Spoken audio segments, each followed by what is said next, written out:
Ladies and gentlemen, welcome back to Lansing, Michigan, here in the Lansing City Arena for the FCS National Showcase Final. We have made it all the way to the final after 2 amazing days of futsal, thrilling games. Wow, so much that we could talk about, and we probably will this Thursday on the third half, so make sure you join for that. But the final, we have made it here. Ole Futsal Club takes on Chicago House. I'm Jared Klupp along with Gerard Ascani. Gerard, what are you most excited for right now? The rematch. The rematch. This was the most exciting game of the tournament so far. 90 seconds is really what decided the victory for Ole. And it was the last 90 seconds of the match. And it was just such an emotional swing.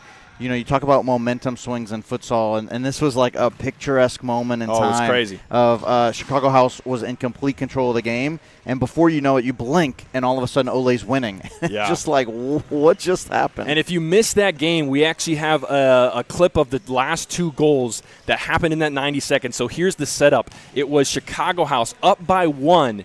And then in the last, it was like a minute 20-something. The last time I looked up at the clock, Chicago House was up by 1. And then this happened. Take a look. So we see it's that's Jerry Real, number 7. No, that's Cesar Martinez. Cesar Martinez. Yeah, Cesar that's Martinez, right. top He went shelf. to the top shelf to tie the game with right around a minute to go. And you know, he got a little bit of space onto his right foot, and then it was like, I mean, seconds after this. And keep in mind, it's a running clock, so all Chicago House had to do was just, you know, kind of waste the time. Real. And Real gets the toe poke, and I mean, it happened so quick. Describe to the audience that didn't see this, like how fast this felt to us. It was instantaneous. I mean, it was one of those moments where you really thought Ole was about to get their first defeat in FCS, and so they had won 14 games straight, and you're like, oh wow, this is happening. Like Ole just is about to lose to Chicago House is going to do it. Yeah, and They're Chicago House is a newcomer to FCS, so you're like, wow, the young upstarts. It's the uprising, and then all of a sudden, Cesar Martinez hits that shot, and you're just like, what? Okay, like, okay, I guess it's a draw. Like, I guess they're gonna. And then all of a sudden, Jair Real, and the way he did that, he took the shot early, and you know it's kind of like what a toe poke is, right? It's an early, quick shot. And nobody was expecting it in that moment, and it's just like, wow. And Ole come out with the victory. And so that is their most recent meeting. Of course, both teams did end up making it to the semifinals because that was their final group stage game. So both teams did end up making it to the finals. Chicago House got some help from Capital Futsal, which, by the way, they played Midwest United tight, and Midwest United ended up not being able to make it. So they both make it into the semifinals. Chicago House beat Shoreline in a thriller of a game. I mean, if you didn't see that one, go back and watch it. Ole pretty much stomps on Lansing City, unfortunately for them. And then now it is the rematch from just that group game yesterday. Yeah, I mean, if there's any game that we could have a rematch from, that's the one that we wanted to see. You know, Midwest played Ole really strong too, and that came in a close second because in a lot of ways, it's still like that same 90-second interval that was the difference between Midwest United walking away victorious and Ole. And so, you know, in the group stage, you take out those 3 to 4 minutes of action, and Ole walks away with 2 defeats. Yeah, and they would not have made it into the semifinals even. We have starting lineups, coin toss, and kick just around the corner. We're going to send you to our sponsors. Don't go anywhere.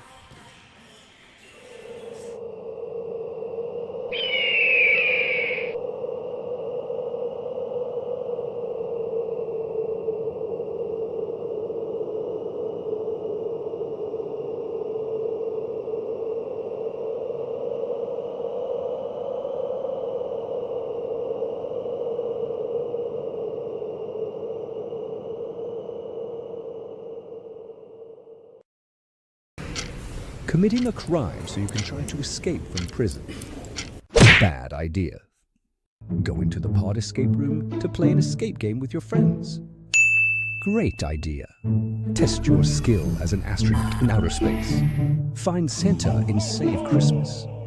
Or take a vacation to an abandoned island. Just don't get stuck there. The Pod Escape Room. Learn more at thepodlansing.com.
Ladies and gentlemen, it is the FCS National Showcase final right here, right now in Lansing, Michigan at the Lansing City Arena. Jared Kleppel, Gerard Ascani bringing you the action tonight and all the rest of the FCS Live team. Thanks so much for tuning in. Chicago House getting another shot at Ole. And really the first time they met yesterday, they really should have won that game. Yeah, there's no reason they should not have walked away with the victory after the way they played for 40 of the 44 minutes with the running clock.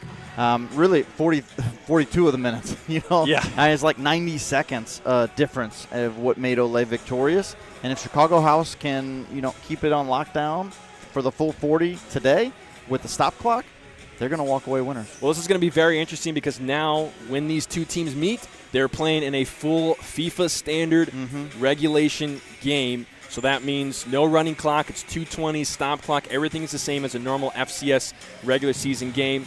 So we got to see Chicago House in action for that the first time last night against Shoreline City. And that turned out to be a very exciting game. Nearly 20 goals scored between the two teams. Yeah, what an exhilarating match.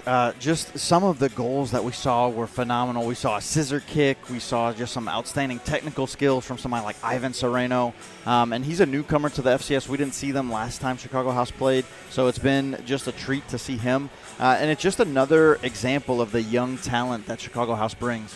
Yeah, he's one of the players that made a big impact. Of course, we saw number 8, Rafael Hernandez, make an impact. Vinny Da Silva making an impact. And for the Ole side, so I got some insight for you because we talked about Vinny Da Silva, but I'll share a little bit more on stream. But he's actually sick right now. So we had like a Michael Jordan moment last night where he's playing through sickness and he came through and delivered in a big way.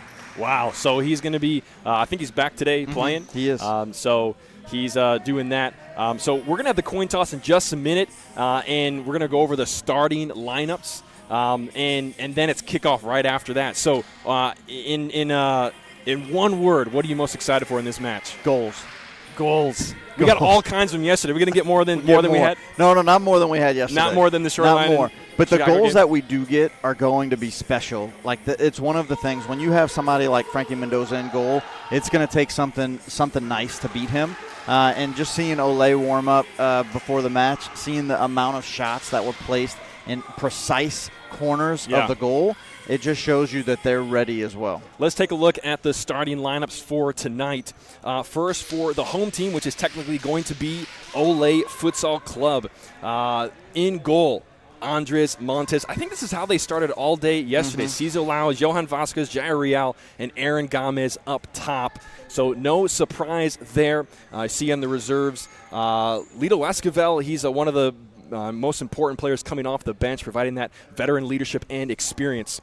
On the other side for Chicago House, I think this is how they also started their whole games. Josue Escareno, Vinny Da Silva, Ivan Sereno, Felipe Marroquin, and Rafael Hernandez. We talked about Hernandez, we talked about Da Silva, but Felipe Marroquin, he came out and he scored some goals, and he has definitely made his presence known. He did. He's one of the leading goal scorers of the tournament with 4 goals this tournament so far, and he's been a really solid addition for them as well. The whistle blows, kick happens, and less than 10 seconds in, we have our first additional whistle on a foul against Ole. That's how we start the National Showcase final. Chicago House in that white going left to right on your screen. And Ole Futsal Club in their black going right to left. And even though they're wearing their black jerseys, we can still call them the Grand Rapids Red, right? Grand Rapids Red. I think we still can. Johan Vasquez goes down on the far side, no call there. And we're going to get a rolling foul. So both sides now with one foul. Less than a minute into the match. Yeah, what a stark contrast from the match last night. Even one of the officials that's here for this game was here last night. So one of the easiest ways to demonstrate control of the game as an official is to blow the whistle and to call a foul. They want to start off the right way here. Early chance for Ole as that ball came diagonally across. Aaron Gomez kind of putting his hands out. Maybe he just wasn't sure or didn't know that's where the ball was going to be. I think some frustration from his teammates. But now high pressure for Ole as Chicago House tries to get out of it. And there is Vinny Da Silva. Hopefully he's feeling better. than he was yesterday. Yeah, it's one of the things. So you did mention about like Vinny Da Silva being the impact player. I was like, well, I don't feel like I saw him do much in the first 2 games, and I had a chance to talk to Gil Da Silva about it. Like, what was the difference? Why did we see him blow up last night in such a phenomenal way when earlier in the day? And he said he was very sick. But he had a conversation with him and said, like, we really need you. And so he's working through that right now. And he had really like his Michael Jordan moment, another Chicago player famous for that flu game in the NBA Finals. And let's see if we can't see more of that from Vinny Da Silva tonight. Second whistle against Chicago House. Not even 2 minutes in, well, not even 90 seconds in, and 3 fouls already. Yesterday we did not have any 10-meter penalty kicks for any of the matches, and Friday too, which kind of goes without saying. We're not really going to see that probably in the shortened games, but neither the semifinals did we have that, and already 3 fouls tacked on total. Perhaps that'll be something that affects the game today. Danger here in favor of Ole Futsal Club. Cesar Alayo, the first to draw blood. Once again, it's the extra pass. The extra pass. Jair Real is somebody that's notorious for really his shot scoring and his clinical finishing ability. But right there, he just catches Chicago House waiting for his shot right in front of the goal, makes the extra pass to Cesar Alayo for the easy tap-in. So first goal of the match belongs to Ole Futsal Club.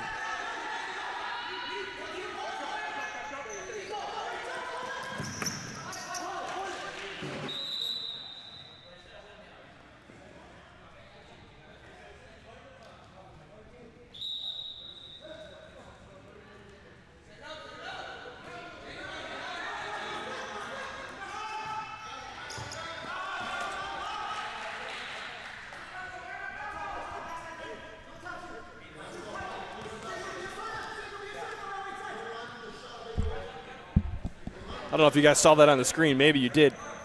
I just gave the ball right to Rafael Hernandez, and he already had one, so he didn't need it. Chicago House threatening. Andres Montez stepping out to challenge, and now Ole go the other way. Down goes Daniel De Leon. We might have had a lot of calls, but excellent call right there. There was a push in the back as De Leon was breaking away. And, of course, we want the game to just flow, but when a call's warranted, the whistle needs to blow. So excellent work right there making that call. Chicago House already with 3 fouls. Here is Cesar Martinez, one who got the 90-second run started for Ole in the group stage game yesterday.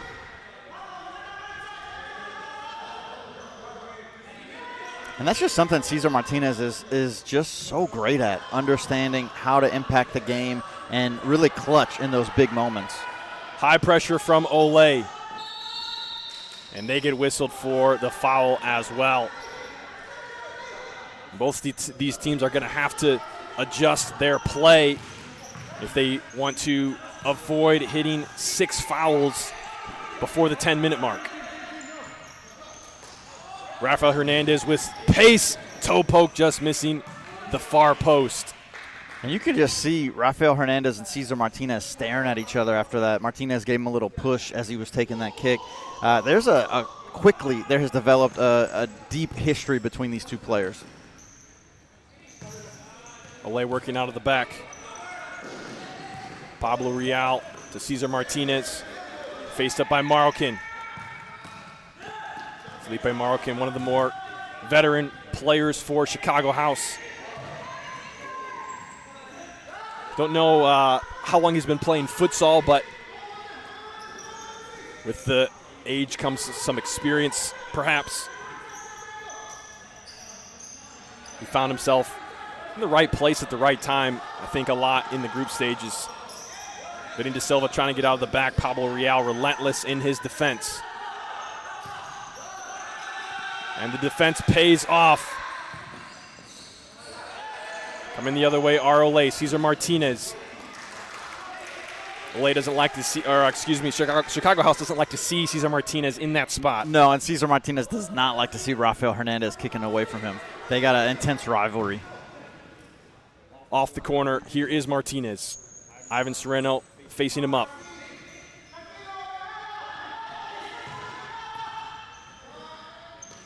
De Leon loses it. Now Morrow can he go down the sideline? He does, but dribbles it out of bounds. Kicking for Chicago House. And if you didn't have a chance to catch the match yesterday between these two teams, Cesar Martinez and Rafael Hernandez went toe-to-toe many times and both expressed frustration over calls and non-calls to the officials all game long. Here is Aaron Gomez isolated on the near side. Moves into the middle, now back to Alayo.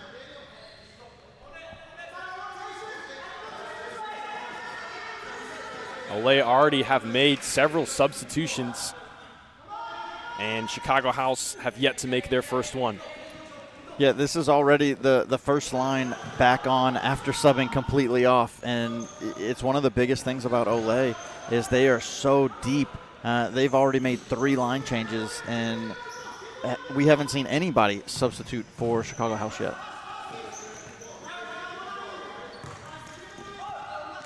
Ball from Gomez off the mark. You know, one player we actually did see in one of those lines for Ole that we saw in the exhibition, but we didn't see yesterday. Gabe Villagomez. Gabe Villagomez, he is back today. Villagomez, he is incredible. He's somebody that Fabian Rodriguez is very high on. And, you know, we just talked about how deep Ole is, but in that exhibition match, Gabe Villagomez immediately made an impact. He had 2 goals in that match and was just stellar in all facets of the game. Here is Cesar Alayo working with Johan Vasquez, trying to break the line of Chicago House.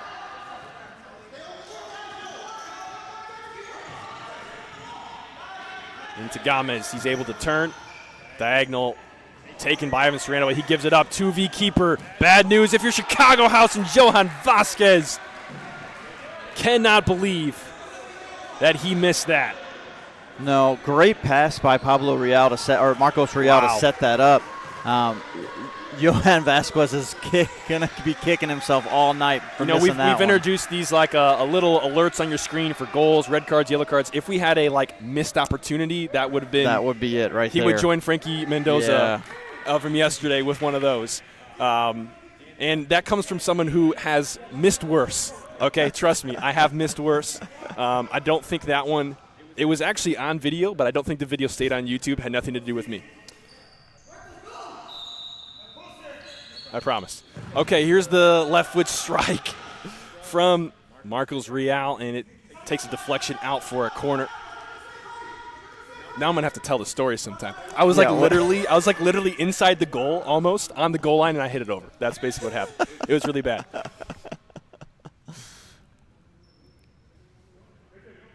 Johan Vasquez to put it back into play. Alayo steps up to it, count 3, and he gets it in. Really good example right there, just attention to details by Alayo. The ball had rolled off the line, and he took the time, instead of kicking it when it had rolled off, he took the time to stop, put it back on the line, and then kick it. Another player for Ole today we didn't have yesterday is the third Real brother, Marcos Real. Number 8 is out there.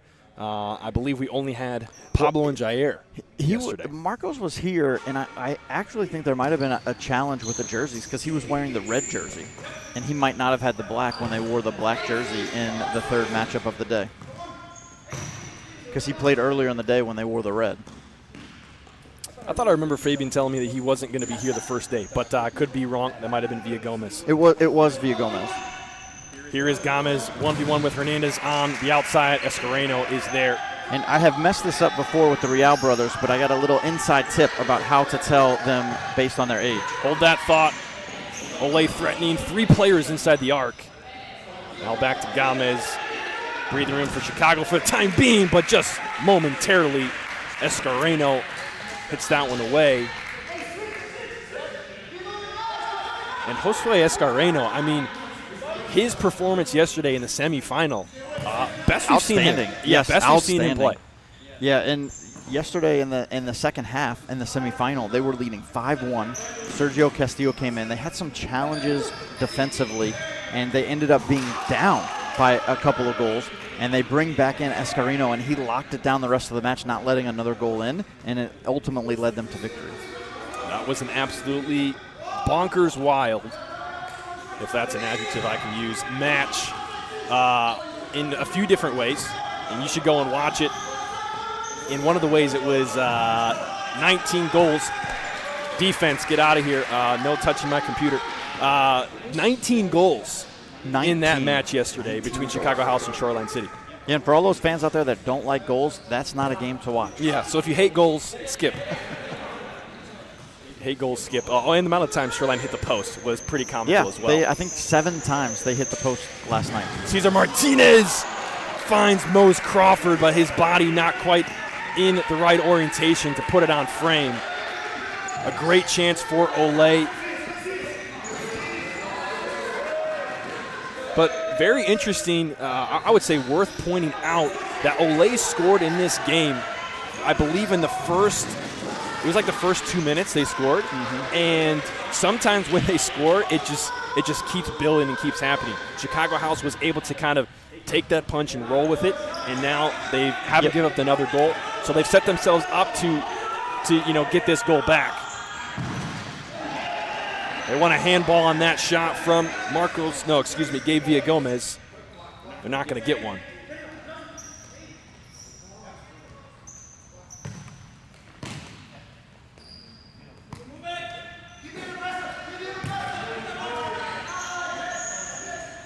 Man defense from Chicago House.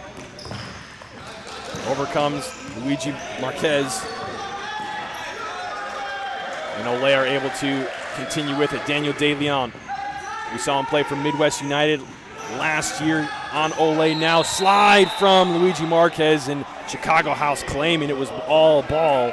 Yeah, it definitely looked like he did get all ball. It's just a matter of if the official judged him to come through the player, even with the slide, because that is dangerous. Ooh, that looked clean to me. Yeah, it definitely was a clean tackle. It's just a matter of if he came through the player in a way that was dangerous, and that's a situation where you will see a foul called. So even though all ball, I agree with the call there.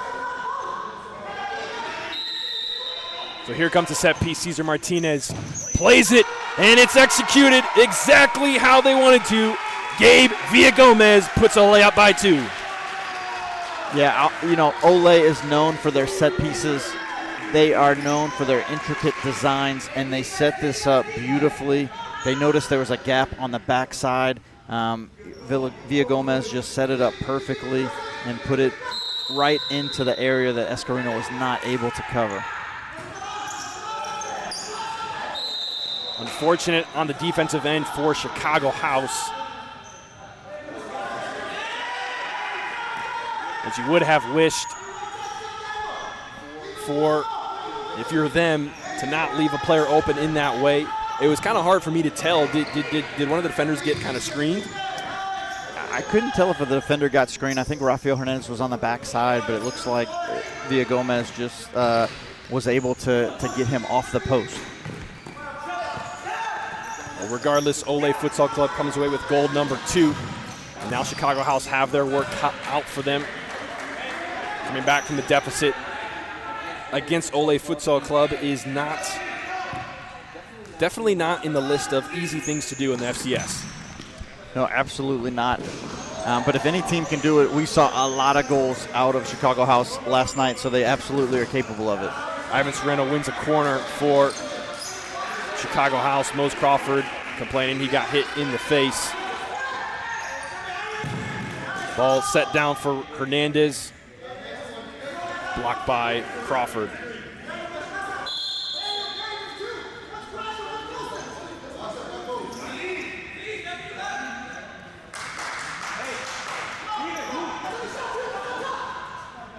Standing over this is Johnny Chicas. It's just a kicking on the sideline. Runs over for Hernandez. Basically the same thing we saw them do last time. I'm surprised they're taking that kick. Why not at least ask for the 5 meters? Because both times Mose Crawford was encroaching on the ball. But without them asking, there's no reason for the official to give a caution in that situation. Just about 10 minutes into this first half, and a pretty big disparity on the amount of shots for Ole Futsal Club and Chicago House.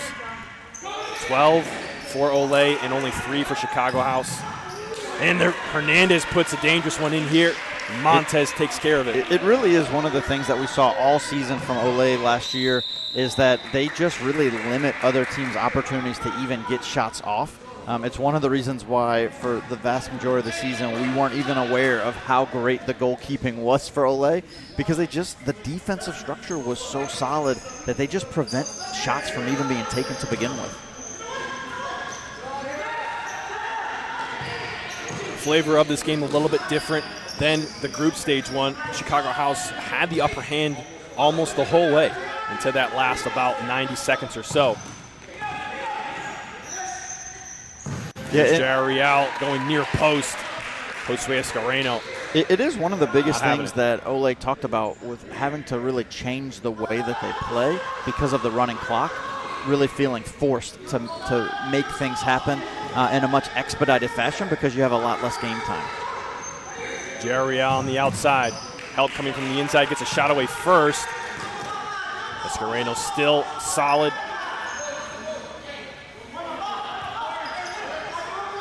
He's let in 2 so far, but I would say not really to his fault. I think maybe the free kick he might have been able to adjust a little bit, but he's been performing well so far today. Andres Montes on the other side. Wow, Rafa Hernandez cannot believe he's going to. I thought maybe he was pulling for his pocket there to get a yellow, but I understand his frustration. It makes me wonder what the official saw right there. Like, why would Hernandez have fallen down like that? And Coach Gil Da Silva is also wondering the same thing, chatting with the official on that far side with the benches. Not an envied, I don't know if you'd call it position for the officials on the bench side. Yeah. You probably get you hear a lot more. Absolutely. Looking for the back post was number 9, J.R. Real. Didn't get through, but they do have a kick in.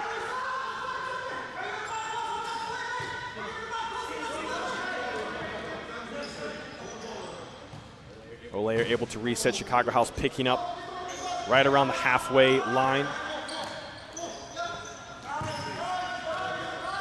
Looks like they're pretty content to allow Ole to possess the ball right around this half line. Not always the most advisable thing to do. Maybe might be situational, might be a fitness thing. Like we mentioned, Chicago House not quite as deep as Ole. I mean, look at the bench size. Bench for Ole, they needed extra chairs with everyone they got. Player goes down. That was number 18, Johnny Chicas, who got fouled. And we do see and that is the 5th foul for Ole.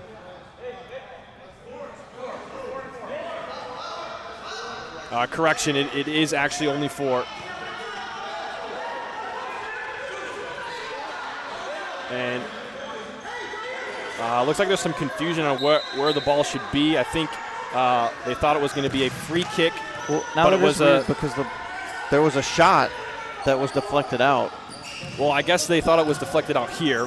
I don't know if we missed it or not, but they called the foul on the other side with the advantage. Right, it was an advantage, so the play had continued, so it wasn't over there.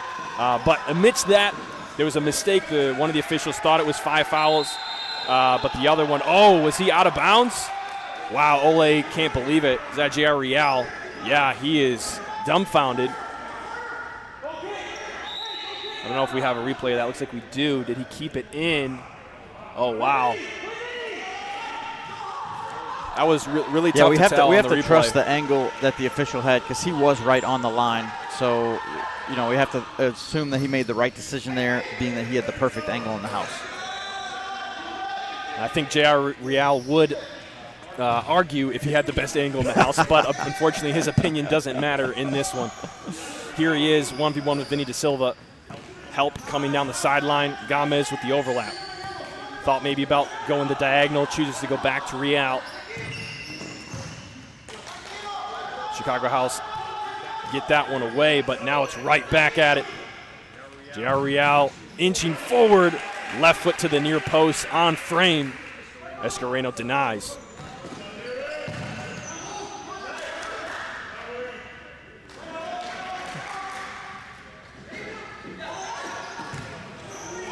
Whoa, Ole Futsal Club, Marcos Real, a chance at the back post. Would have made it 3-0 had he just been slightly quicker or had longer legs. Oh, wow, Josue Escareno in trouble. He escapes it. A little shove from Johan Vasquez, and Luigi Marquez can't believe he didn't get a whistle.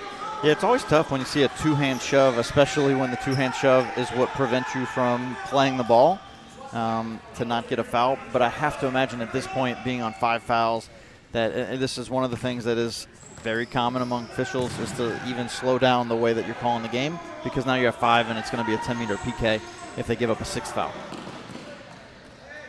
And how big would that be if Chicago House were to get a 10-meter PK and perhaps cut this lead in half before the locker room break?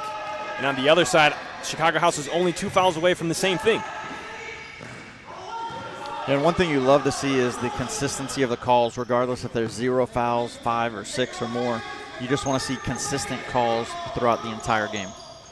Pablo Real now working with Gabe Villagomez. He goes all the way back to Montez. One of the first times Montez has had it on his foot in this match. And Daniel De Leon, the tape falling off the back of his jersey. And 5th foul for Chicago House. Wow. We got a packed 10 fouls on the board with 6:18 left. Are we going to see a 10-meter PK? You know, with 6 minutes left, I anticipate we will. It's really hard to think that we wouldn't. Yeah, especially as physical as both teams have been. There's a number of calls that we think both ways could have been called that weren't. De Leon receives it right back to Villagomez. Villagomez beats Marroquin, and his left foot fails him. In that case, it's wide. Escareno, long distribution to Sereno. And it ends up positive for Chicago House. Corner upcoming.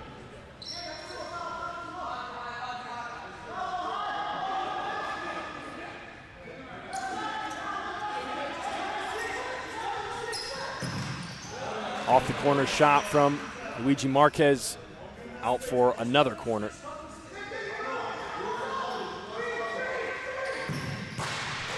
Oh, off the post. Wow. Very close for Chicago House. Nearly cutting this lead in half with 6 minutes to go.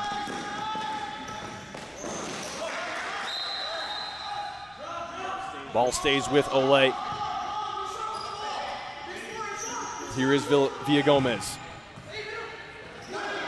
Now De Leon. Luigi Marquez denies him.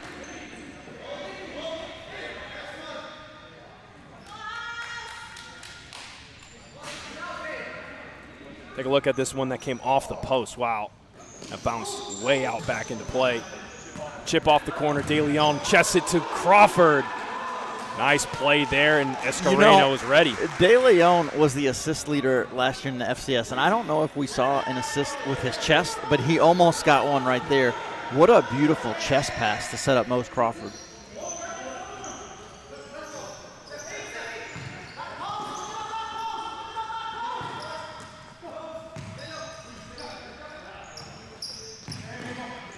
De Leon working with Villagomez on the far side. His ball inside. Was in a threatening position for Crawford.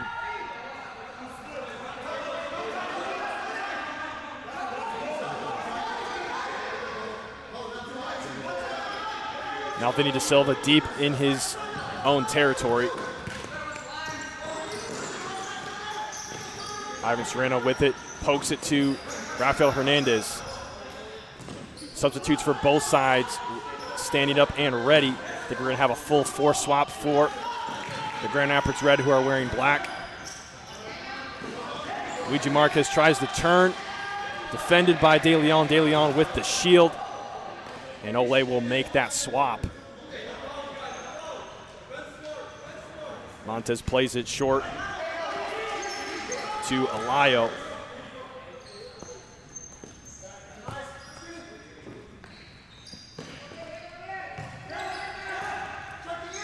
Lyle faced up by Vinny De Silva here on the near side. 1v1. He doesn't have much help. And he goes backwards to J.R. Real. Taking on Ivan Sereno.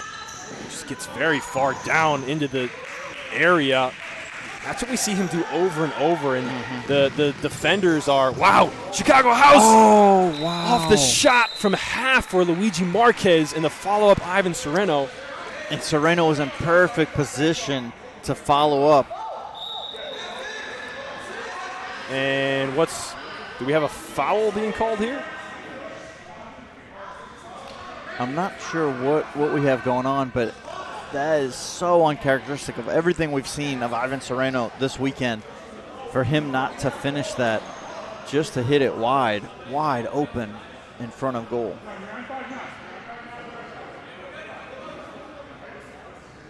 Yeah, Sammy Esquivel is on the bench today. He is injured. His brother Lito Esquivel was unable to make it to the final. That is a tough loss for Ole Futsal Club, but one of the things that we have seen for them all season last year was the incredible depth that they have. So hopefully they don't miss Lito Esquivel tonight. Oh, Jerry Real toe poke, misses it wide. He doesn't waste opportunities like that often.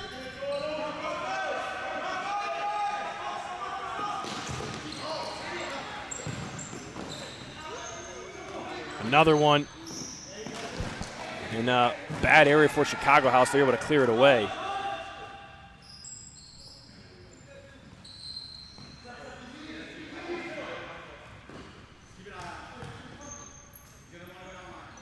Now here's J.R. Real. Little screen inside, gives him space. Shot blocked by Escareno, quickly to the hands of Montez now.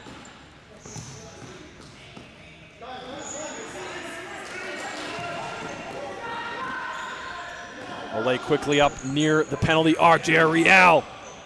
Wow, had that ball been a little bit better placed, that might have been goal number 3 for Ole.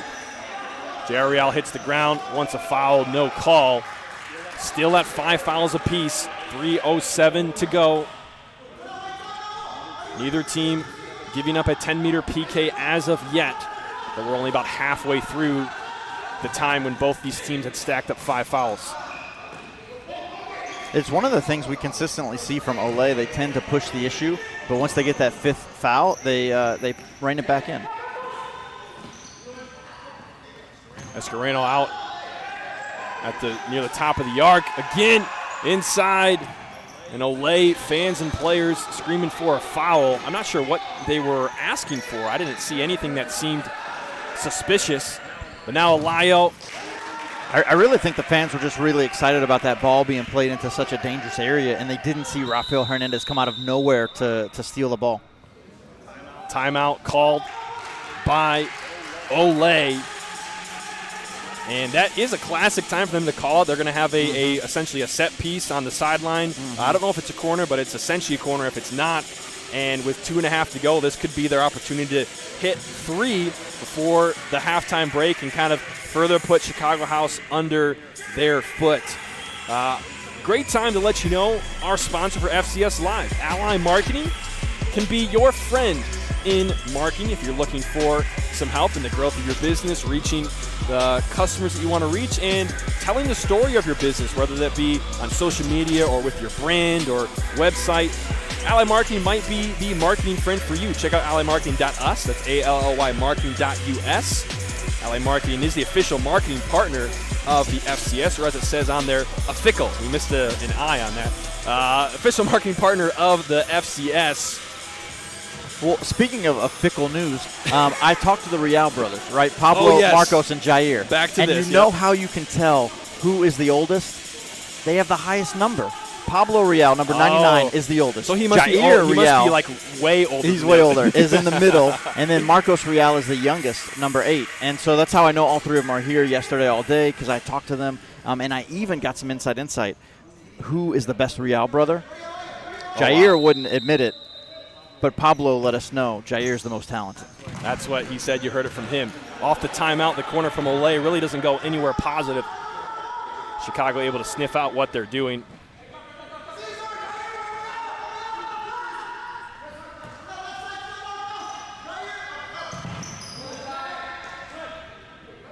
2:18 left. Chicago House with possession. Restart coming from Escareno, finding Hernandez. Hernandez wanted a... And in that conversation, we hear the officials saying that there was physicality both ways and that he is keeping a close eye on it. 2:10, and here is, we see Ole do that a lot. They play it up the court, and then it's played right back to oftentimes the person who played coming it. across. Yeah, and oftentimes it's the one who played it, and so it really as a defender, you have to really be locked in that when your player passes the ball, your job is not over because he's going to try to get it back. Yeah, you have to always stay locked on defensively against Ole Futsal Club, no matter where your opponent is. They are a threat, especially somebody like Gabe Villagomez. Yeah, Gabe Villagomez, we'll talk more about him in a second as Hernandez had a shot. But yeah, Gabe Villagomez, we didn't see him yesterday, but he's had an impact already today. He has one of the 2 goals, and he also is tied for the most shots, 6 shots for him. As he breaks away right here. And he, on the follow-up, is denied by Escareno. Yeah, and that's just one of the things Villagomez can do. You can see he just took the ball the length of the court. His pace is, he's one of the fastest players out here, and it's easily shown to his advantage with his technical skills as well. Here is Villagomez. Looking to go down the sideline. Vinny De Silva's there. Cesar Martinez playing physical, taken into the corner. Here comes the double. And is that out of bounds or a whistle? Oh. So that's a whistle against Chicago House. Wow, so on the double and the pressure, Chicago House commit the foul with the arm up in kind of the head and neck area, I think, is what the call was, which I did see that, and I think yeah, but when a player's pushing you, it was Cesar Martinez was pushing Sergio Amnesty from behind, and so he was trying to he was asking for the call, and the official saw it, and so Cesar knew he wasn't calling it, so he kept pushing him harder. Like what? So Martinez will take the 10-meter penalty, and he puts it away in a great spot. And he's going to receive a caution for the second kick after making that shot. You know, it's interesting that he get a caution there with that second kick. We saw Ole do that 3 separate times yesterday, and no official cautioned the player, no matter where they kicked it or how they kicked it after shots like that. So I'm glad they at least got the caution there. I do disagree with the foul earlier. Because really Martinez was the one creating it. Yeah, Martinez created the contact, and so then to reward him for creating the contact, that incentivizes them to do that more. Right, yeah, no, I agree. So 3 on the board for Ole. Chicago House still with the goose egg. Not how you want to go into the locker room if you're Chicago House, to give up a late goal. But we still have time. Perhaps there's something left for them here in this half. And that giveaway, oh no, it thought it was going to be a giveaway to Amnesty. Eventually it goes out of bounds.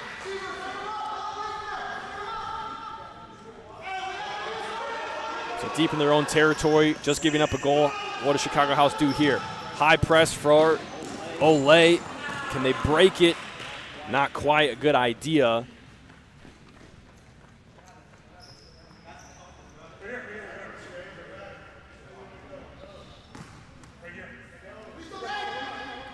So Ole will take this kick. Crawford puts it down right to Martinez. And out of net comes Andres Montes.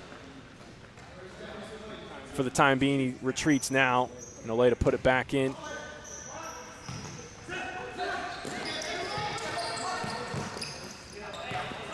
Pablo Real trying to go down the sideline.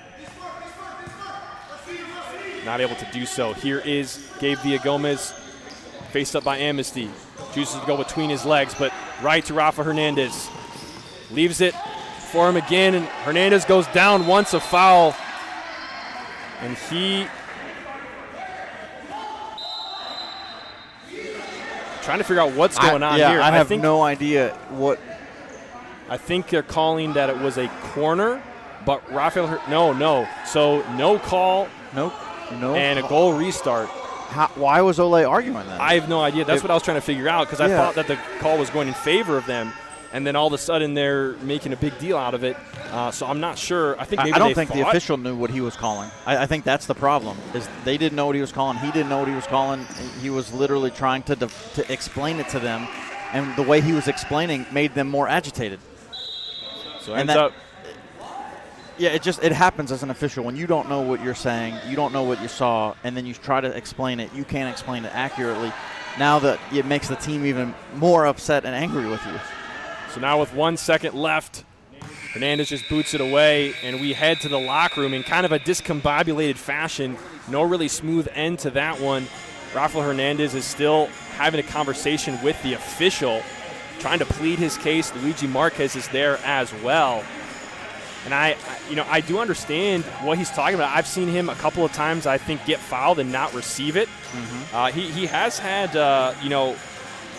as we expect, I mean, he's had 9 shots in this first half. He's committed a couple of fouls, but, no surprise. And, we see here the whole team, along with Gil da Silva, having a conversation. What's your take on that, Gerard? Yeah, I mean, I think this is one of the challenges. They're just trying to understand what is going to be called and what's not going to be called. Because, you see the foul that they called on Sergio Amnesty. He's just trying to create space for himself because Martinez is pushing into him and causing him to fall over into his corner. And then he gets called the foul. And then here we have, on the other side of the court, Rafael Hernandez is trying to run down the court, and he gets knocked over, and then there's no foul call. So it's Sergio Amnesty didn't even knock over Cesar Martinez, and they called the foul. But then Rafael Hernandez gets knocked down, and they don't call a foul. Yeah. So, how does that make sense? And I think that's one of the caveats is at least Chicago House was maintaining their composure to have a conversation with the officials to understand why they are making the calls that they're making so that they can adjust. Because as a player, if you don't understand what is going to be called, then you cannot make the necessary adjustments. But, regardless of the adjustments that need to be made, Ole Futsal Club, 30 shots in the first half to 13 for Chicago House. And that really paints the picture right there of who's in control of this match. And you can see it in the scoreline as well, 3-0. Ole Futsal Club so far has really done everything that they've wanted to do, and a lot of the calls have gone their way as well. Yes, Chicago House did have 5 fouls drawn for Ole early, but once they hit 5 fouls, the last 6 minutes, Ole did not give up another one, even though there were a number of questionable calls that could have led to a PK, a 10-meter PK, but they weren't called. And so as Chicago House, you have to regroup and refocus and bring the appropriate level of energy. And it looks like we are going to see a change in goal as Sergio Castillo is warming up. He is warming up for Chicago House, something that we see very typically for them. I expect to see the same on the Ole side with Frankie Mendoza. That does it for half number 1. We got just under 9 minutes on the clock for the break. We're going to take a quick break ourselves, send you to our sponsors, and then coming up after that, we're going to have the second half kickoff, as well as some review of maybe some individual stats. And all that and more to come. So don't go anywhere.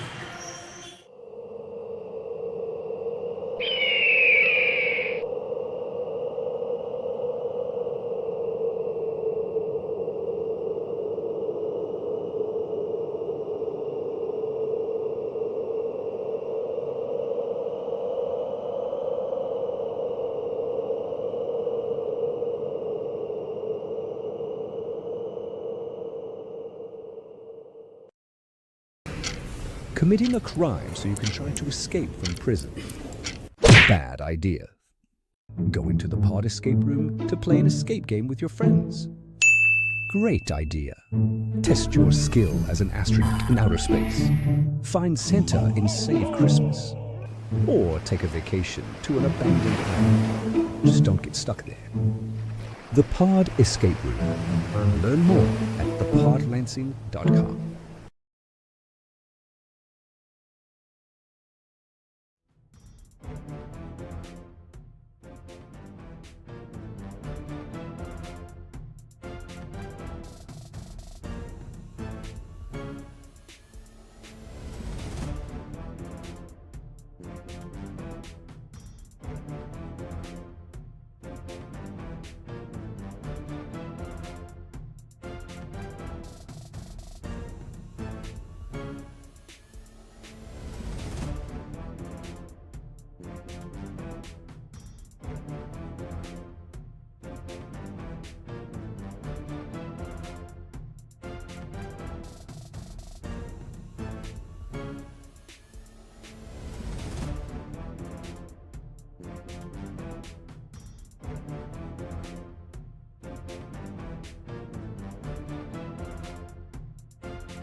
Ladies and gentlemen, welcome back to Lansing City Arena. Halftime right now between Chicago House and Ole Futsal Club. I'm here with Chicago House coach Gil Da Silva. Gil, that first half, you guys went down early. You were able to sustain for a little while, not giving up another goal. What happened as that half went on for Ole to get those other two?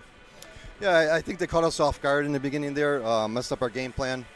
But we regrouped, made a couple of changes in the lineup, and we seemed to get control of the game and handle it better. It turned out a little better. So. Gotcha. And as far as the second half goes, you guys are down 3. It's a little bit different scenario than in the group stage. What are you looking for from your players this second half to push and try to close that gap? We need to follow through on our shots. We had a couple at the back post. The guy just didn't make the run.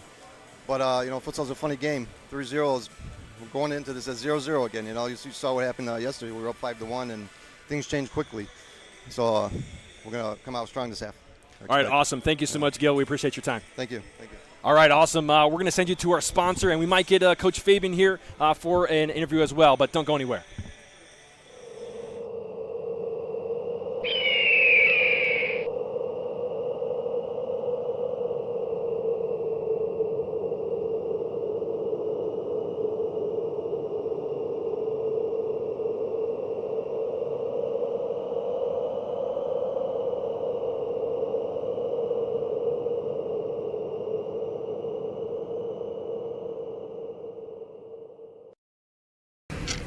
Committing a crime so you can try to escape from prison. Bad idea. Going to the pod escape room to play an escape game with your friends. Great idea. Test your skill as an astronaut in outer space. Find Santa in Save Christmas. Or take a vacation to an abandoned island. Just don't get stuck there. The Pod Escape Room. Learn more at thepodlansing.com.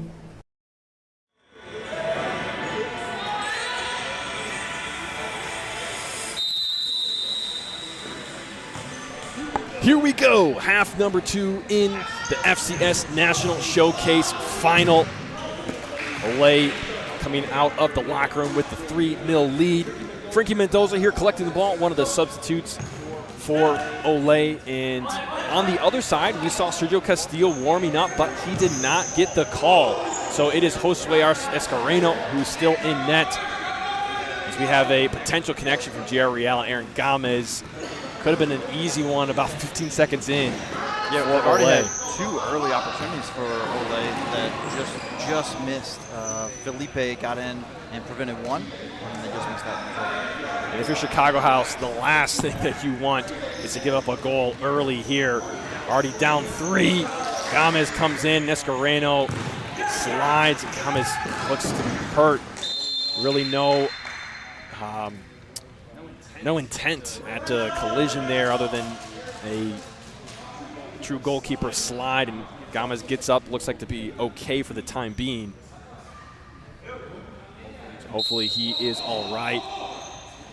He's heading over to the bench. Hopefully we see him again today. Cesar Lio under heavy pressure from Hernandez. Some words between Hernandez and Alayo. And was this called a corner? I think Rafael Hernandez was trying to come to get the ball. Alayo was there, exchanging words.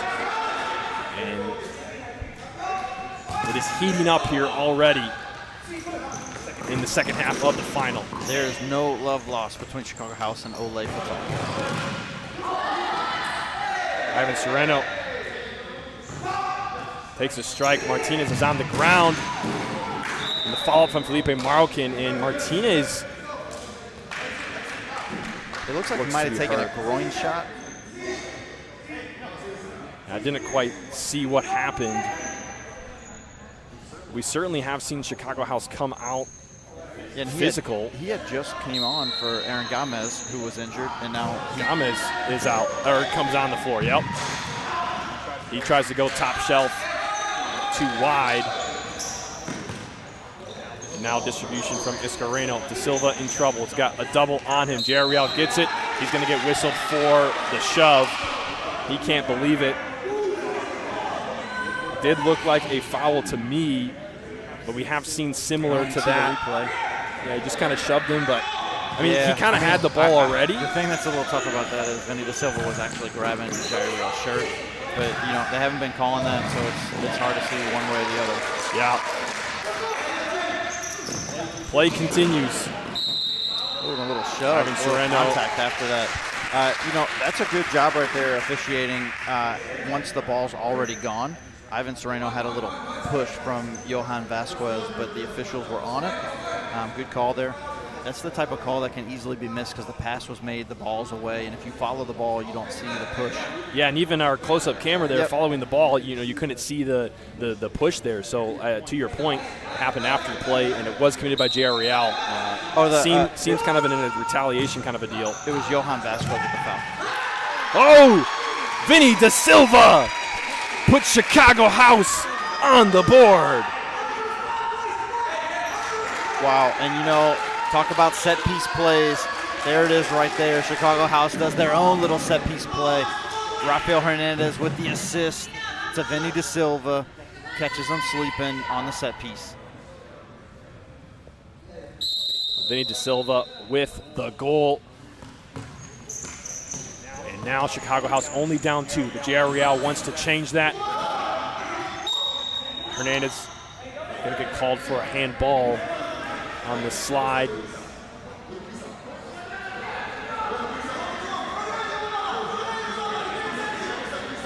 So House get one back less than 2 minutes in. That's good news for them, but the intensity is still rising up here. And this is another dangerous set piece. One in the wall for Chicago House. Alayo leaves it for Crawford. Crawford back to him. Blocked by the wall.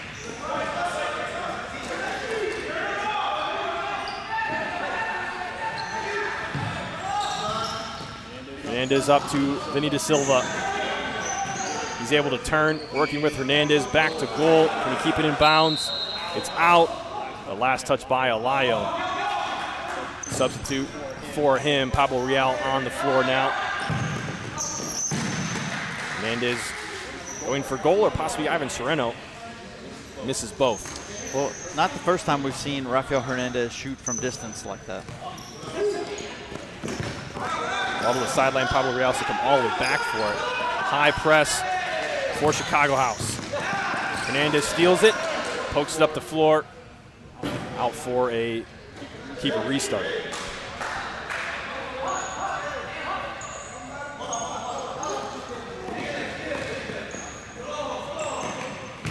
De Leon under pressure, up to the pivot. Martinez tries to turn, thought he got bumped, no foul. Don't know what was going on behind his back. It didn't look egregious from this angle. I know, from being a pivot myself, I know what can happen. I guess you could say, oh wow, Chicago House very close to the net. The follow-up from Sereno, and Frankie Mendoza's not happy. Yeah, Frankie Mendoza's livid. I think at his defense. You can't believe that Sereno had that follow-up and no one was there. Again, up to Martinez. Martinez trying to draw the foul. Nothing there. And Sereno. Fantastic stop by Mendoza. Kick save and a beauty. And that is one of the markers of a great goalkeeper, is a split save like that. And he was able to cover that near post. Great placement from Sereno. Sereno leaves it back for Hernandez. His shot goes off. Martinez talking to him and giving him a cheap shot down the line as well. Pablo Real getting very close to the arc. Escareno has to collect it. And a foul called against Ole. Yeah, it looks like a foul called against Pablo Real. There's Sereno inside. Pablo Real's there. He keeps it. Chance here. He puts it in the back of the net. Yeah, and we talk all the time about composure. Pablo Real was incredibly frustrated with that foul call, but he did not take it out on the officials. He did not take it out on anyone but the ball by putting it into the back of the net. Excellent placement, hitting that far post, like the back far post, if you take a look. Yeah, I mean, he just steals the ball, and he just completely obliterates it into the back post. So Pablo Real gets the goal. And the advantage back to Ole. Well, I mean, they have the advantage on the scoreline, but they nullify the goal scored just a minute or so ago by by Chicago House. 4-1 Ole. Ball down the line, intercepted. Pablo Real again. Can he beat Escareno? Great positioning from the man in orange. Martinez in the follow-up. Well high.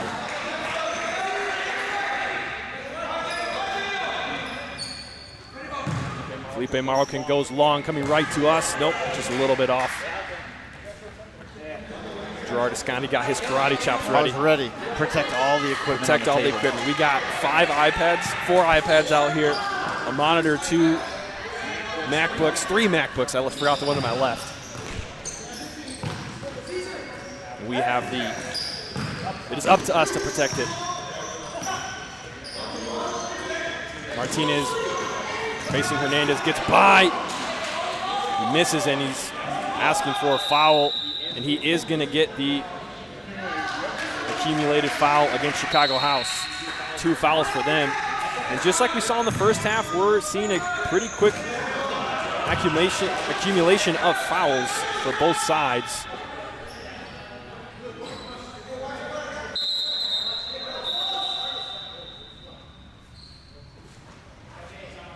Momentary stoppage of play for the. I have to imagine that to be foul reset. was called on Rafael Hernandez as Cesar Martinez was coming across the lane.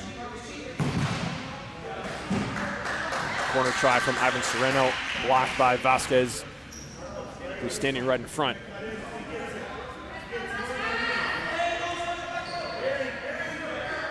Yeah, you can see Rafael Hernandez getting some advice from Gil da Silva. Hold the touch. Deflection from Vinny da Silva. Those can be dangerous. Not a lot of pace to it, but you get the goalkeeper leaning one way, and a little deflection, intentional or not, in that case it was, can make all the difference. Fortunately for Mendoza, it was not on target. Gomez into the middle. Back to Olayo. Olayo also into the middle to Gomez. Gomez just holding it up there. Quite far up the court to not be receiving pressure.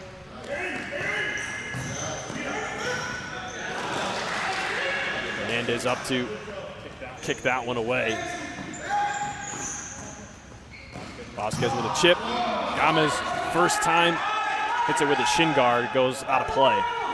Ambitious attempt. That was a really tight angle for any attempt on goal with a volley.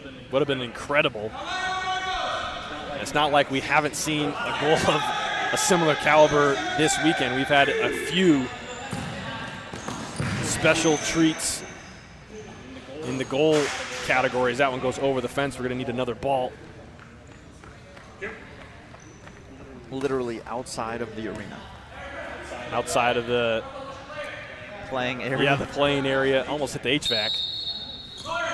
Not getting that ball back. Trouble for Chicago House. Can Serrano keep it in? He can't. So we'll have what will essentially be a corner for Ole. And Ole just continually does that to Chicago House. They're finding these opportunities and trapping them on the sidelines, and it's making it very hard for Chicago House to find any space to move the ball, and they get trapped. Ball across net. Escareno is there. Just a deflection, though. Bounced around for a second. Now out for an Ole kick-in. Gomez back to Johan Vasquez. Luigi Marquez faces him up. 3-player rotation in the back for Ole. 1 man in the pivot spot. Chicago House picking up right around the 10-meter mark. And Ole not in a hurry, very comfortable. Keeping possession with the 3-goal advantage. Well, at this point, all the pressure's on Chicago House. They have a 3-goal lead, Ole does, so they're in no rush. Oh, Cesar Lyle to Gomez. How about that play from Ole? They get number 5 from number 6. 5 from number 6. And, you know, it's not just Aaron Gomez with the finish. It's Cesar Lyle with the pass. Just incredible movement. I mean, the pass even before that from Pablo Real. Really fantastic work as a team to make that play happen. And I'm sorry, it's actually Marcos Real, not Pablo. So the combination between those 3 players ends up in Aaron Gomez, goal number 1, his first after 9 shots, the current shot leader for Ole tonight. And it's really their precision passing creates easy opportunities. It's not like they have to force the shot in. He was wide open on the back post. Chicago House now with possession and down 4.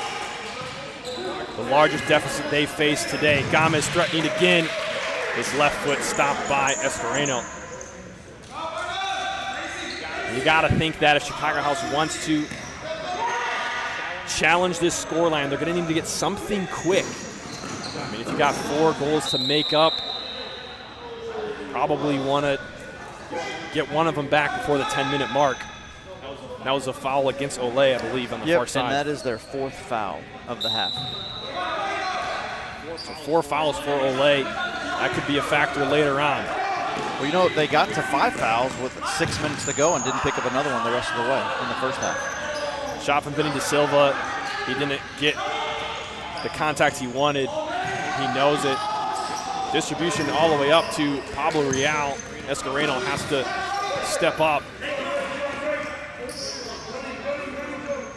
Now Serrano will reset behind the halfway line. Up to De Silva, he's bumped off it. Clean play there, I would say, gave Villagomez good defense. Martinez plays it in short to him. Chicago House pressing up.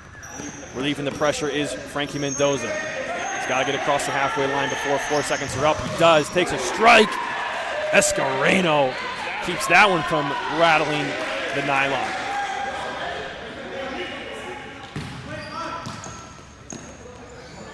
Villagomez off the corner. Space in the middle. Escareno gets a touch. It's not enough. Ole add another to the tally. Villagomez, we talked about this earlier, his ability, his talent, his pace, technical skill.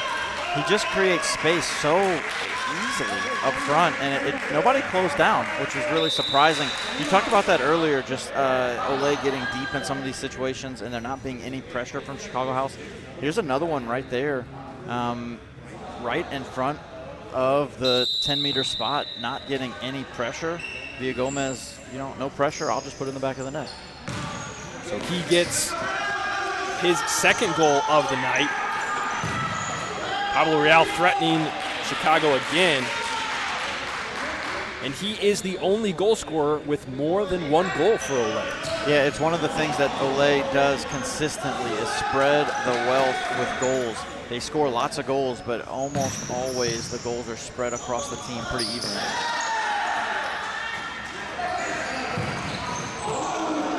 Well, and as you say that, there's almost another goal scorer, Pablo Real, picking up his second, but he gets it just wide into the side netting. Down the line, good one from Sergio Amnesty. Can't keep it in bounds.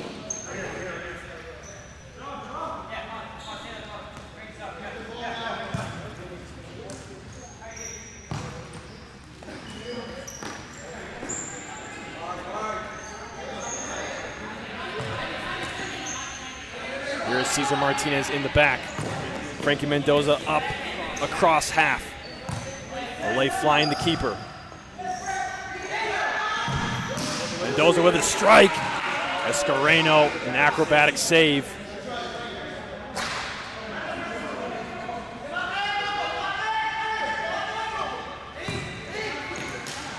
Martinez picks it up. He's got Mendoza on the other side.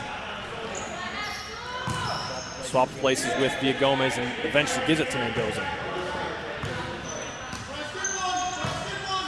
Yesterday we saw Mendoza do this, but he went all the way into the corner. This time he's staying up near the halfway line. Takes another shot. That's his third in a row from that area. All three on frame, all three stopped by the opposing goalkeeper. Yeah, it's one of the things, if you keep him in that spot right there, it's something that we see a lot from Michael Forbes. Take a look at the impact Martinez has had. A goal and 2 shots.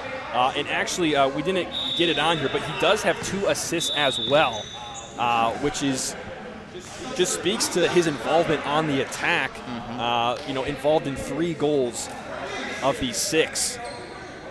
Yeah, it's one of the things. Him and Rafael Hernandez have been going at each other all game, and in so many ways, Cesar Martinez feeds on it, and it just makes him elevate and rise his game even more.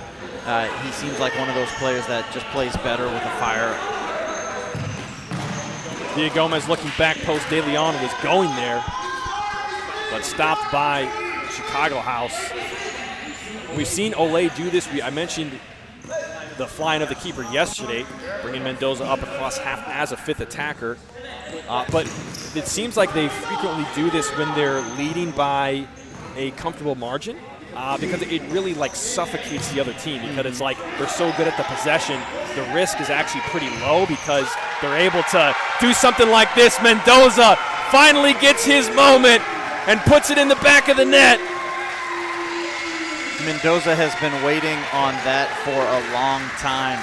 It's one of the things he's been most excited about flying as a keeper. As Chicago House takes a timeout, they need to regroup right here. The game is quickly getting away from them. Mendoza is so excited about that. He has been waiting for that goal. That's his first goal in his FCS tenure. And it was a good one too, and you had to feel that it was coming. He had 3 chances in about the similar spot. That one was a toe poke to the top corner.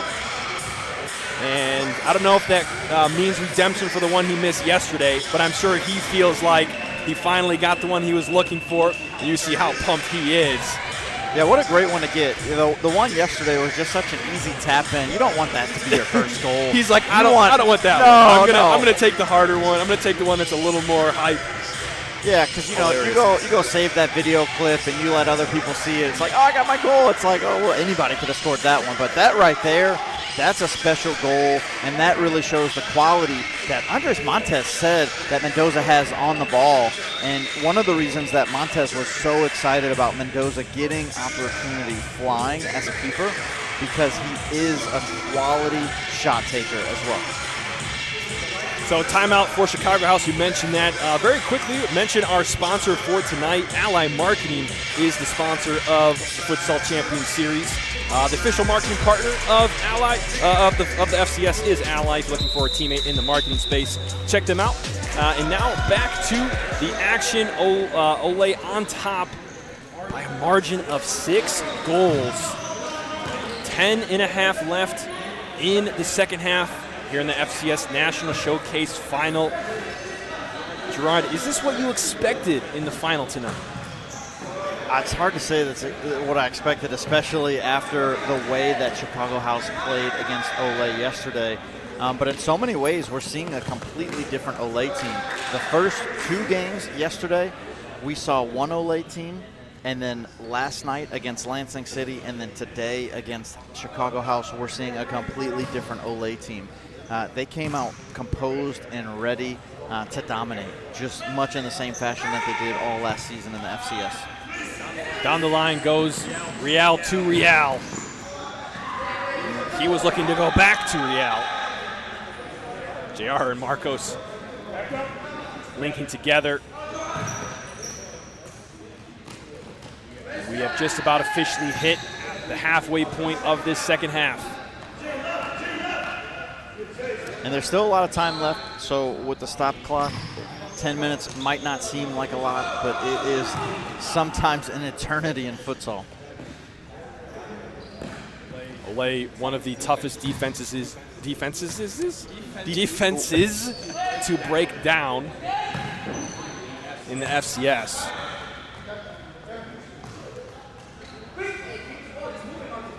Wow, just feel all the air out of the Chicago House just players. The last few minutes has really just been devastating for Chicago House.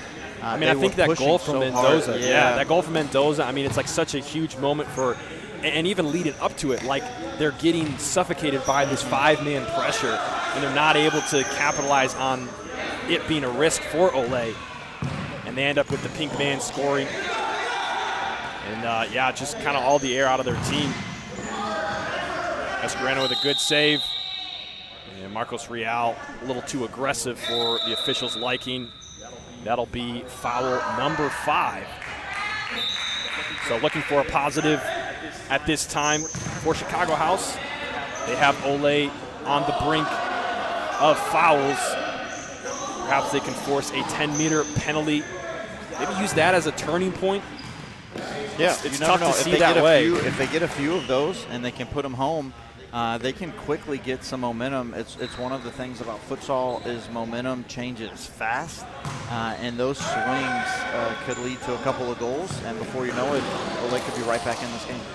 We did see a 5-1 lead yesterday in the semifinal get challenged and overcome. And I believe that was Chicago House who had that lead and gave it up. And then did Shoreline go up by 2? Yeah, they did. So they made the equivalent of a 6-goal deficit. So we did see that yesterday, but it is tough to see that path for Chicago House here in the last 8 minutes. Yeah, and it's especially tough against Ole because they're so composed. A lot of times those momentum swings come with a loss of composure from one team. And it's something about Ole being as deep as they are, even if one line has maybe a moment of composure loss or, they need a breather, you can quickly make a sub and change the whole line, and there's really no quality drop-off whatsoever.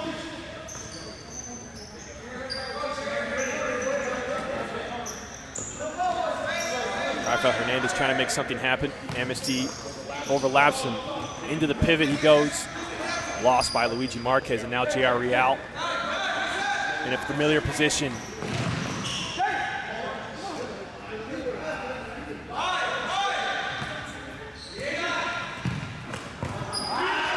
Good defense from Gomez. Oh, tried to go for a little chip. It was a little too high. He had Escareno beat, though. Yeah, he absolutely had him beat, and just a little high, just sailed on him. But wow, Aaron Gomez is typically clinical with this finishing touch, but he tries to get a little cheeky right there.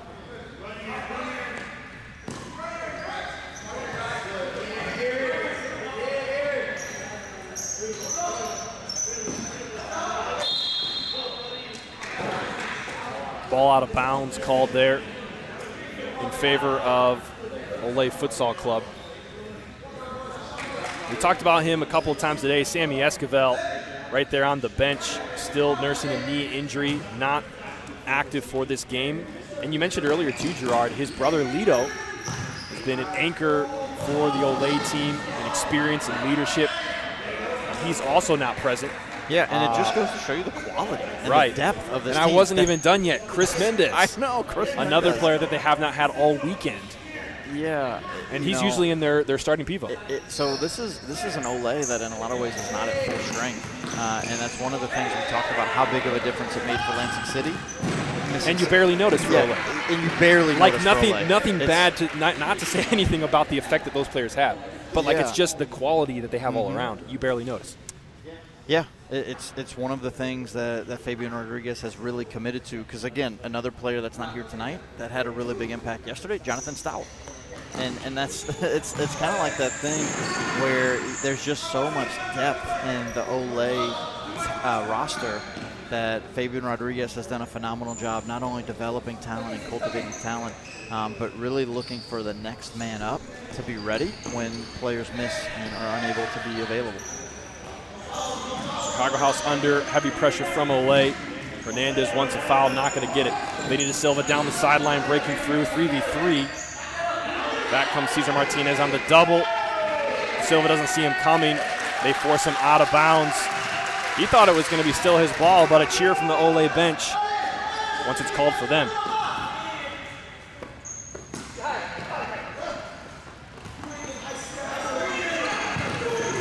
Mendoza up the court.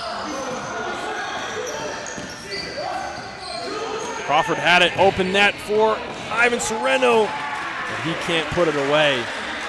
Yeah, and so much that's so indicative of basically how this game has played out for Chicago House, even with an open net, still just missing, just wide right.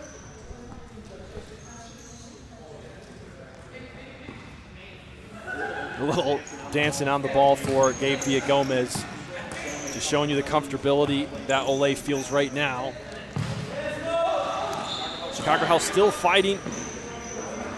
Really since that Frankie Mendoza goal and timeout has been.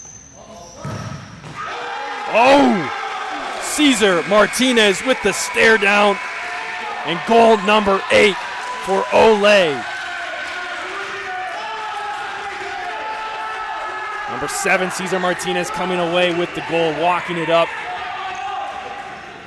Got spaced by Hernandez and blew it by Escareno. Yeah, outstanding placement on that. And, you know, it's one of the things that we talk about with Cesar Martinez. He's so clinical with that finishing touch.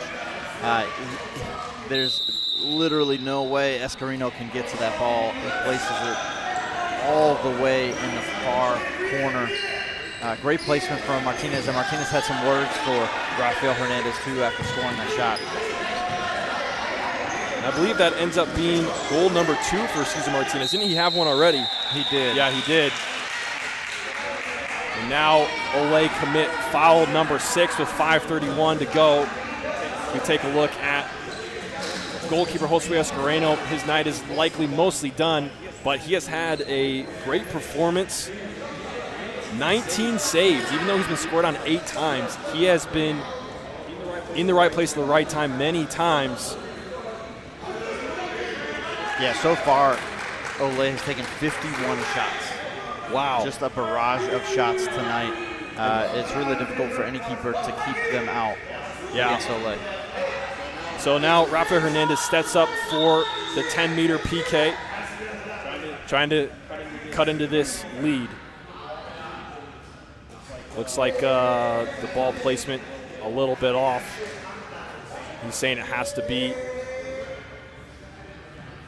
What is he saying exactly? It has to be over the center. It's like a center because it's a circle. something.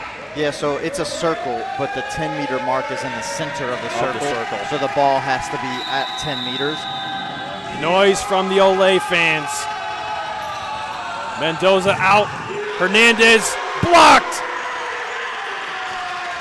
Ole goes crazy. Marroquin wants a follow-up. Not there.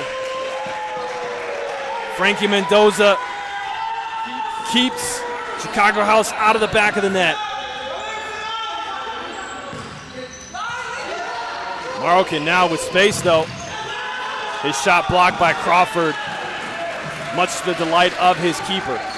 Yeah, and you know, it's one of the things about Ole. I mean, they're up by 7 goals, but you can see how intense their entire team is responding to that save right there. Frankie Mendoza is just beside himself to be able to block that 10-meter PK. Miscommunication from Chicago House leaves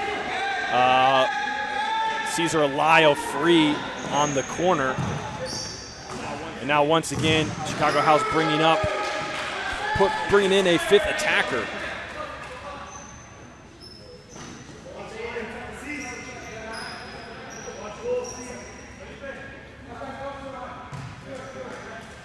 For some reason, I'm trying to make out who it is in that goalkeeper. Oh, it's Johnny Chicas. Oh, it's Chicas. Johnny Chicas. Oh, toe poke from Marroquin off the near post. Open net. Chicas is there. Chicago House survive. And now with under 5 to play, what do they have left in the tank? Chicas with a shot, goes wide. And if this keeps happening for the rest of the game, take a look at how Ole defends this.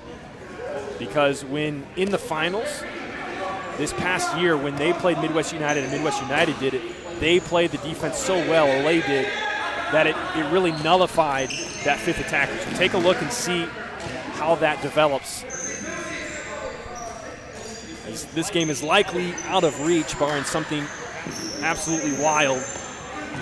Yeah, and this is one of the reasons that Ole was the best defensive team in all of the FCS last season. As great as they are on the ball and as great as they are scoring, really what they do the best as a team is their commitment to the defensive effort and the defensive structure. It's one of the things that Fabian Rodriguez continually preaches to his team is we give everything defensively, and that's the first priority. Long diagonal allows Chicago House fifth attacker to come in, and through the hands of Mendoza, just losing concentration for a moment. Corner kick on this third count, gives it away to Real. J.R. Real inching forward, a little bit of space, toe poke, Escareno, not once but twice. And Jair Real is really hungry to get his goal, as he has yet to get on the score sheet all day today. Physical play from Sergio Amnesty. Ole still get it. And Johnny Chicas is still in net. Does he get credit? Well, I don't think that's going to be a save, but he's going to hang on to the ball so that Escareno can get back in. He did it. He accomplished what he was trying to do. He definitely did. J.R. Real space, toe poke Escareno. Blocks it with the body. 3:49 now. Amnesty deep in the corner. Marcos Real keeping his hands away. Here comes the double. J.R. Real trying to take it away, ends up doing it, and Amnesty is whistled for the foul. You know, and Jair trying to get his own ball into the back of the net. It's not without trying. He is the leading shot taker for Ole that has not scored a goal today. Coming into this game, I think he had the most goals in the tournament. Yeah, he's got the most goals in the tournament, and he still does as of right now. Who was second? Was anyone on Ole second? Because they've gotten a few. No, they weren't. Yeah, no one on Ole was up there. The highest for Ole was Aaron Gomez with 2, and coming into this game, Jair Real had 7.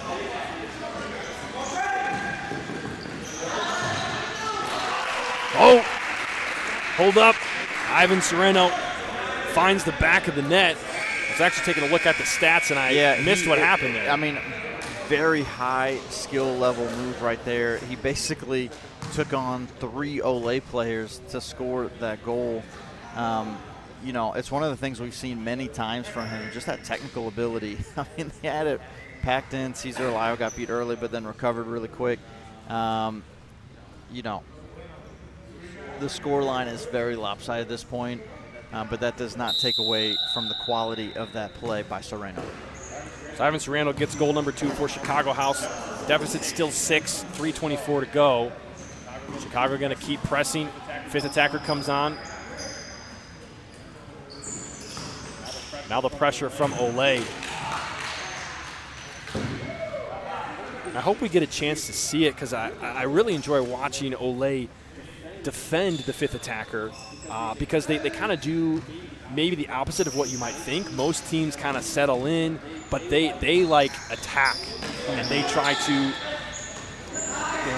shrink the court and just nullify the advantage by attacking that attack. Wow. And Pablo Real ends up getting a goal near post.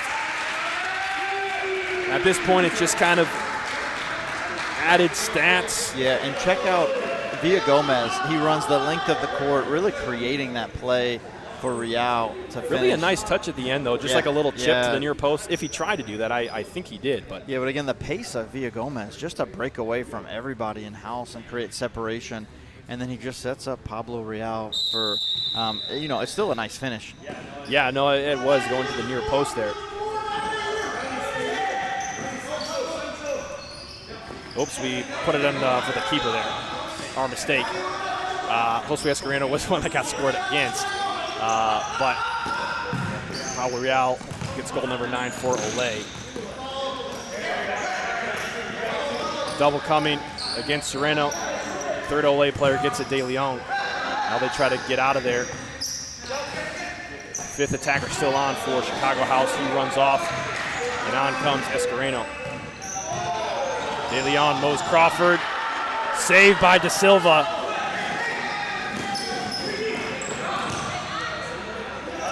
might see Ole score more goals and kind of rack up this score sheet, but at this point, if you're Chicago House, what do you have to lose?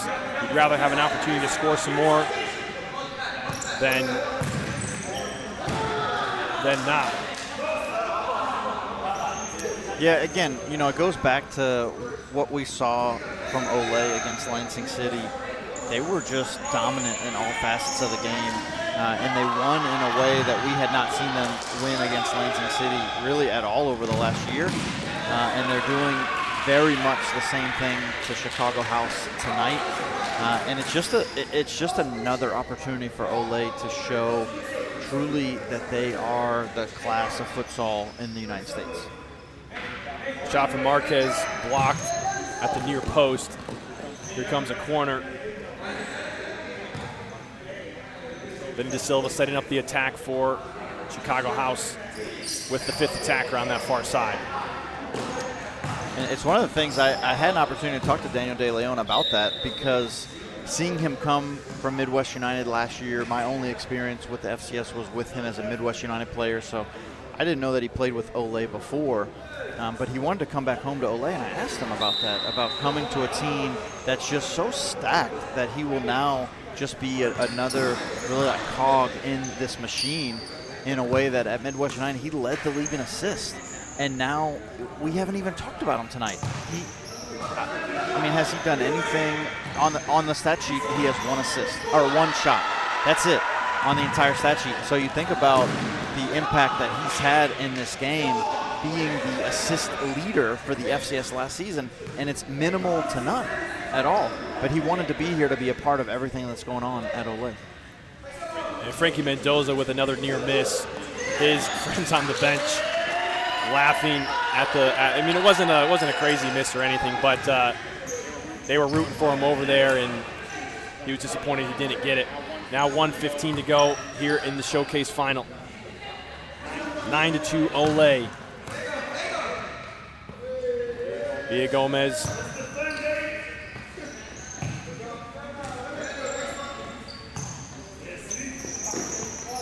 Last 60 seconds of the showcase.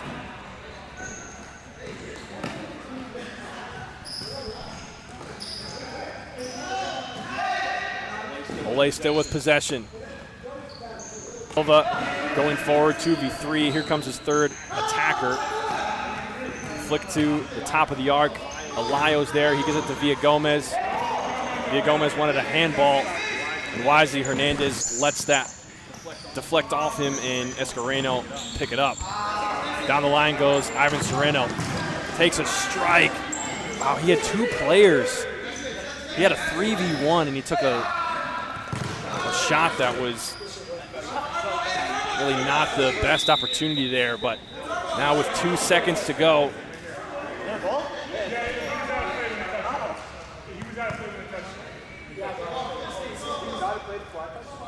it's just a formality now to get the ball in play. Cesar Martinez kicks it, and that brings us to the end of the match. I think. Ball comes in one more time, and that's it. Ole Futsal are your FCS National Showcase Champions in commanding fashion, 9-2 over Chicago House.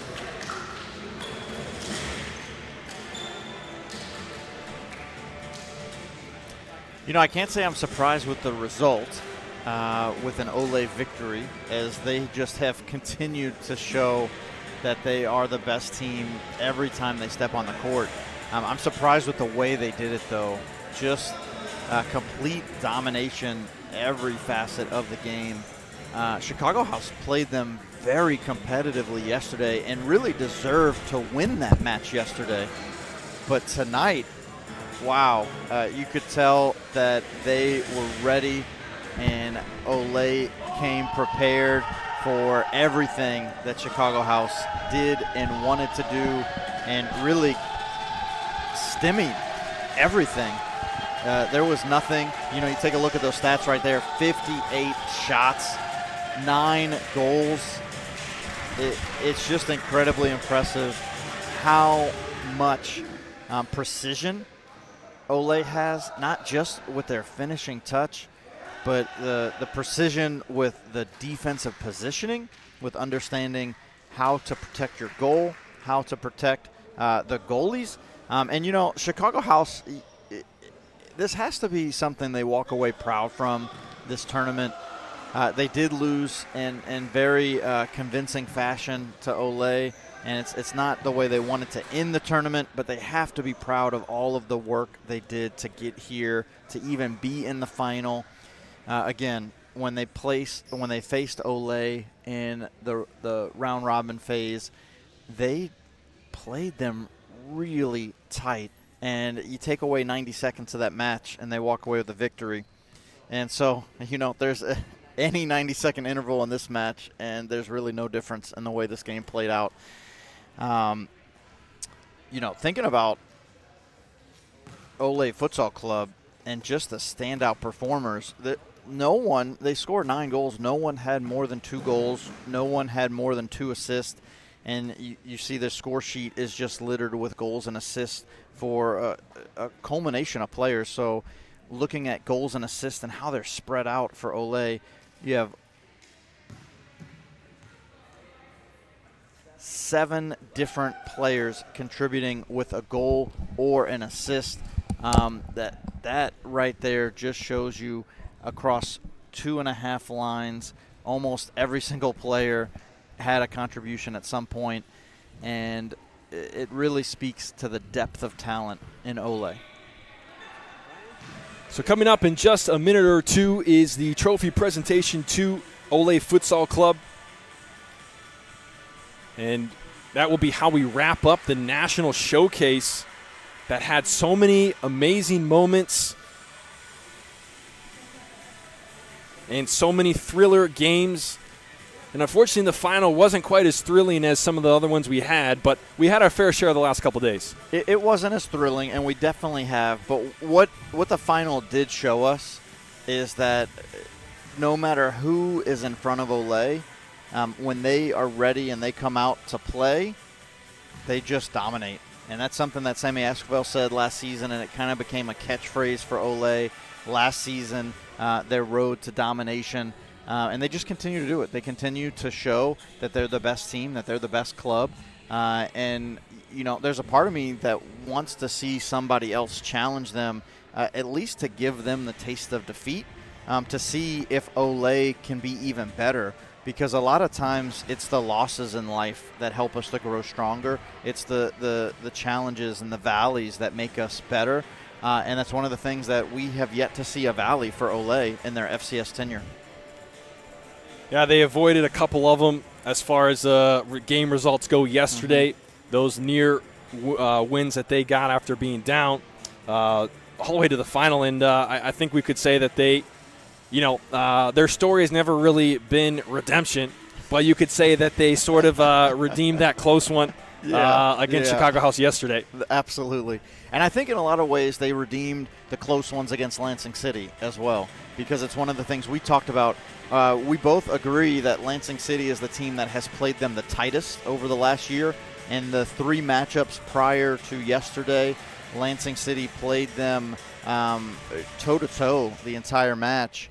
And at any point in time, Lansing City could have walked away with victories in those matches. But yesterday, Ole was not going to allow us to even say that Lansing City was on the same level. And they made a statement victory.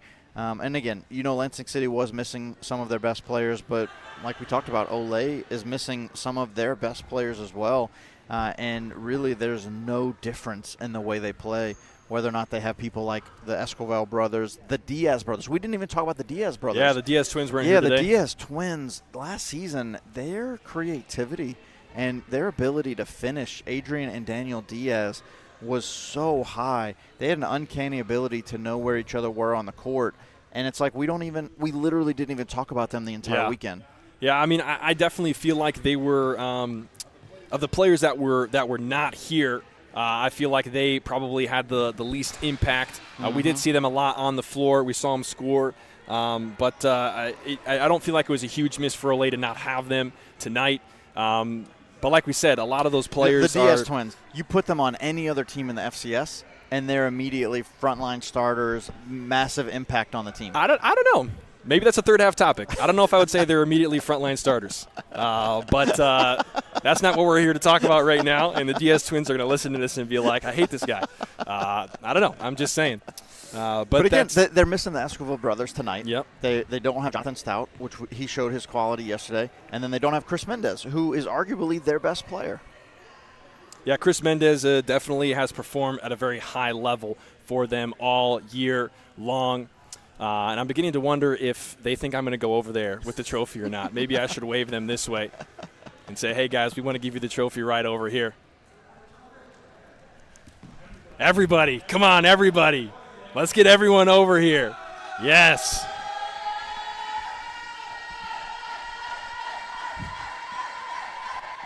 Which one's going to be better, this one or that one? You're on the studio one? All right, come on in here, guys. Come on in here, guys. All right, sweet.